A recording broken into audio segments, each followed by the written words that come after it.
Hi friends, இப்போ நம்ம சிறகடிக்க ஆசை பார்க்க போகிற சிறகடிக்க ஆசையில் வந்து ரவிக்கு அட்வைஸ் பண்ணுறாரு நம்ம அண்ணாமலை. அதாவது உங்கள் அண்ணன் பண்ணது தப்பு, நான் இல்லைன்னு சொல்லலை. கை நீட்டினதுக்கு பதில் முதல்ல நான் எவ்வளோ நேரம் தான் பொறுமையாக இருப்பான், அவன் பொண்டாட்டியை திருடின்னு சொன்னால் இது மாதிரி குத்தமாக இருக்காதா அப்படின்னு சொல்லிட்டு ரவிக்கு அட்வைஸ் பண்ணி புரிய வைக்கிறாரு. புரிய வச்சோடனே சரிங்கப்பா நாங்கள் வரோம்ப்பான்னு சொல்லிட்டு வச்சுட்டாரு. வச்சதுக்கப்புறமா வந்து ஸ்ருதிகிட்ட பேசலான்னு பேசினா பயங்கர கோபப்படுறாங்க நம்ம ஸ்ருதி. அதாவது உங்கள் அண்ணன் எங்கள் அப்பா பேசினது தப்பு தான், இல்லைன்னு நான் சொல்லலை, அதுக்காக உங்கள் அண்ணன் பண்ணது ரொம்ப கரெக்டாக, கை வைக்கலாமா அப்படின்னு சொல்லி கேட்குறாங்க. நீ சொந்தமாக வீடு வாங்கி கொடு வரேன்னு சொல்லிட்டு அடம் பிடிக்குது அந்த பொண்ணு. நீங்கள் அடம் பிடிச்சி இங்கே கடந்து ஷாவி நான் கிளம்புறேன்னு சொல்லிட்டு விட்டுட்டு கிளம்பிட்டாரு.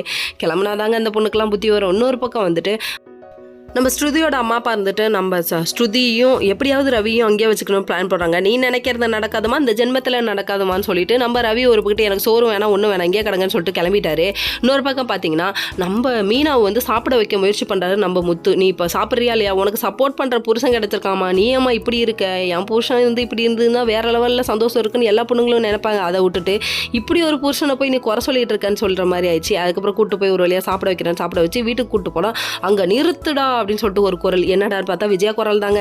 நீங்கள் வீட்டுக்குள்ளே வரக்கூடாது, நீங்கள் இனிமேட்டுக்கு இங்கே இருக்கக்கூடாதுன்னு சொல்லிட்டு ஒரே கத்தலாம் இருக்குது. நம்ம மனோஜுக்கு ரோகிணிக்கு இது ஹாப்பி தான், ரோகிணிக்கு பயங்கர ஹாப்பி. அப்பாவை பற்றி கேட்கல, அதனால ஏமா அவன் கூட்டு ஒரு நாள் இப்படி தான் உடையும் அன்னைக்கு இருக்குமா உனக்கு அப்படிங்கிற மாதிரி தான் இருக்குது.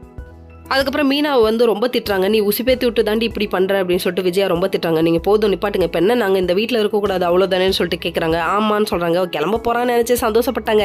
கிளம்பலாம் முடியாதுப்பா, நாங்கள் கிளம்புற மாதிரி தான் எங்கள் அப்பாவை கூப்பிட்டு கிளம்புறோன்னு சொல்லிட்டாங்க. ஐயோ வேறு லெவல் ஹாப்பினஸில். அதனால் அமைதியாகிட்டாங்க நம்ம விஜயா. ஓகே ஃப்ரெண்ட்ஸ், நெக்ஸ்ட் வீடியோவில் பார்ப்போம். பாய்.